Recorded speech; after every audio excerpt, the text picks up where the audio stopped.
Hi everybody, it's Teresa from Teresa's Face and Body in Cape Coral, and I'm here today to talk to you about the benefits of hyaluronic acid. We've been hearing about this in the past couple of months, hyaluronic acid in a number of products, and me being an electrologist and working on people's skin. After treatment, you can tend to see the skin getting a little inflamed, a little tender. It takes a while to heal. Well, I would add hyaluronic acid to your routine at home. And the reason why is after electrolysis, the skin can get kind of irritated. So what you want to do is bring down that inflammation and get the area to heal.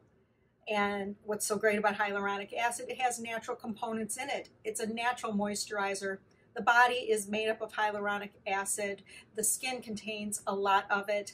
But as we age, it kind of starts to diminish. So what we want to do is we apply it to the skin after an electrolysis treatment topically.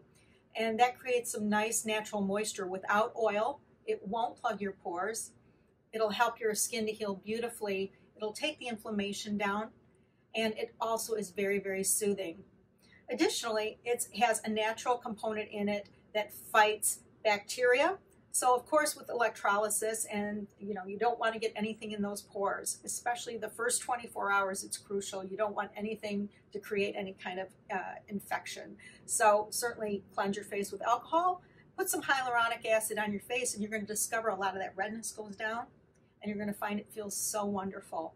So everybody here at Teresa's Face and Body, if you come and get electrolysis with me, you're definitely going to get some hyaluronic acid applied to your face after your electrolysis treatment, because I believe highly in it. And I've seen my clients, their skin comes back quickly, beautifully. Inflammation goes down in a snap.